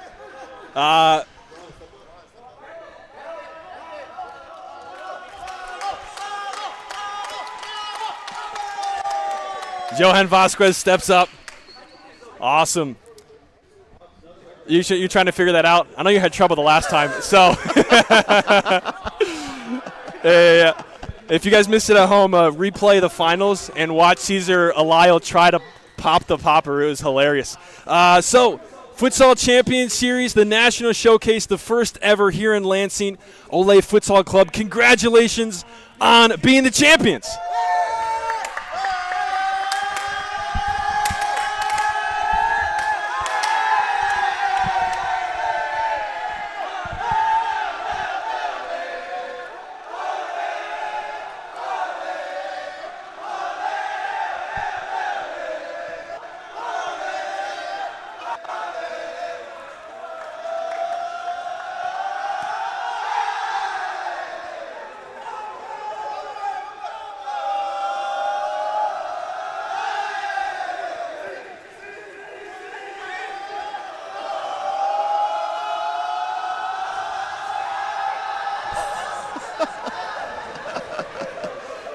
It's so special to watch this. You know, you just got to love the emotion, not only in the way they play, but in the way they celebrate. They earned this victory, not just this weekend, but with all of the preparation leading up to the showcase. And here we have Frankie Mendoza. Right, I'm here with Frankie Mendoza of Ole Futsal Club. Frankie, yesterday you were flying up the court a couple times trying to get a goal. Unfortunately, that one that you hoped you would get didn't go in. But today, you finally got it. What was that like? It felt great. You know, every single time we have a game and we know a team struggles, when we fly the goalie, we try to imply that to the game as much as possible. So once we played them yesterday, I tried to get my goal and I couldn't, but today was a lucky day. You know, Gerard was saying that you purposely missed the first one because this one was more exciting for your first goal in the FCS. Yeah, it was. I mean, every goal for me is exciting. You know, us goalies barely have the opportunity to even touch the ball. You know, it's mostly safe, so it feels pretty good that that they trust me enough to get up the court. Even better for me to shoot the shot. Well, it looks like they are calling for you on the picture over there. So, congratulations, Frankie. Well done. And go join your teammates, man. You got it. I was holding up the picture there. I heard him chanting, and I was like, that might be on me. I'm not so sure. We're going to see if we can get one more player. Who should we get, Gerard? You know, one of the players you talked about Cesar Martinez. You know, we featured him with not only the goals and the assists, but just the way that he played throughout that game. You could see there was a battle going on with him and Rafael Hernandez. Yeah, I'd love to hear more about that and how that influenced the game. And here he comes. It's like he knew. It's like he knew. Oh, Jennifer knew. She had it in his ears. What's up, Cesar? How you doing, man? All right, I'm here with Cesar Martinez of Ole Futsal. You guys just came out on top, 9-2 in the final. The first time you guys played this team yesterday, it was a little bit different. What was the mentality shift coming in today? Well, it's a final, right? So, I think all of our guys knew what was up on stake, and we knew we didn't really play our best against Chicago House the first time, so we just really wanted to come out and show, that there's levels to this, and I think that's what we did today. Yeah, and in that game, you guys were down a goal. There was less than 90 seconds left, and you kind of kicked off with a goal, the comeback in that last 30 seconds or 60 seconds. What was that like to score that goal and tie the game and then eventually win? It felt good, right? But that all comes up when we fly the goalie. I feel like Frankie and Andy do a really good job with that, and I feel like that was literally the only reason why we scored. I mean, they knew we had 5 attackers out, and someone was going to be open, So they're always worried about someone else, or they're always worried about Frankie or Andy when they're in. But overall, I think it was good. Yeah. Awesome. And the last question: after you guys winning the final last year, and then now winning the showcase, how excited are you guys for the upcoming season, and what can the fans expect next year? So excited. I'm really excited, especially with all these new teams coming in and growing the game and growing the league. I think it's really, really good. But everyone needs to expect goals and wins from us. Goals and wins. It's just like Jair says. Just like Jair says, Cesar Martinez agrees. Thank you so much, Cesar. We appreciate it. So it looks like that phrase from Jair Real is sticking, goals and wins for Ole, and that's exactly what they did in the final tonight. Yeah, goals and wins. It's something that you just have to expect at this point. And the thing, to Cesar Martinez's point, it's not a single player. No matter what, when you come out, you cannot defend Ole by shutting down one player. You have to figure out a way to shut down their entire team. And at this point, no one has figured that out. And Ole has been able to take full advantage of the talent that they have, no matter if it's Cesar Martinez, Gabe Villagomez. Tonight we had Jair Real didn't even score tonight, and he was the leading scorer of the tournament. You have Pablo Real put a couple into the back of the net. It's like literally anybody on their team can score at any moment. And you talk about a new addition to their team this season, Daniel De Leon, who his biggest addition is his creativity. He didn't even have assists tonight. And so Yeah. it's like you have these just incredibly talented players, no matter on your first line, your second line, your third line. They're going to be 5 lines deep next season. And so, at any point during the season, how can you stop them? Like that's what, if you're at home and you're game planning, like how are we going to stop them? You have to literally design a defensive The fans philosophy. at home are going to game plan for that. Yeah. Just for them. Well, Just for that. No, I know what you mean, though. They are certainly going to have a target on their back, a large Yeah. target, after winning not only the whole season last year and the championship, but also this national showcase. They're still unbeaten, so they're going to go into next year with a huge target on their back. And I kind of get the feeling that they're totally okay with that. They like it. They want it. And for Chicago House, I know we didn't get a chance to talk with them, but I know they're going to be extremely hungry coming into next year, as will the other teams, in the FCS. And that's how we're going to wrap up the FCS National Showcase. What a fun weekend. It's been great. Lots of great futsal, lots of exciting moments. What was your favorite moment? Tell us in the chat. We talked about ours yesterday. Yep. Just remind the viewers the ones that we picked out. Yeah, so the ones that we picked out were the 90 seconds, the last 90 seconds of the Chicago House Ole matchup in the round robin. And then mine was the Capital Futsal Midwest game, especially near the end. We had the whole cheering section of Chicago House rooting for them because they knew that Midwest needed a 2-goal victory to make it through, and Capital Futsal made it only a 1-goal victory for Midwest in the last couple of minutes.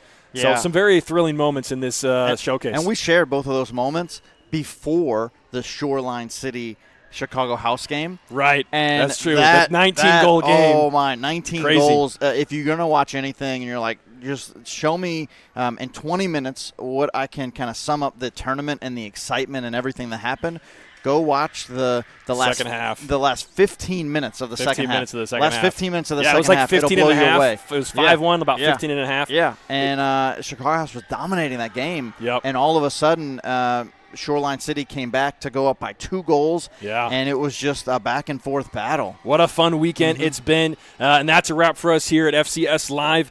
From myself, Jared Kleppel, Gerard Ascani, the rest of the team, those present and remote. We have some awesome people that help us put this on.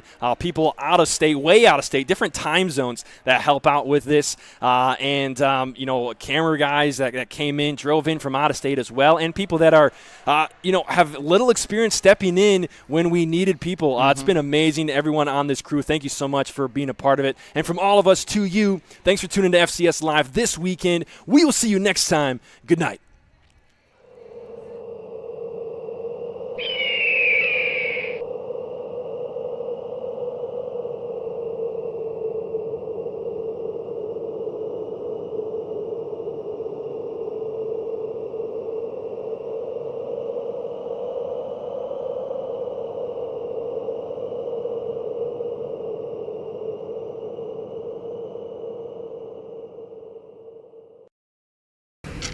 Committing a crime so you can try to escape from prison.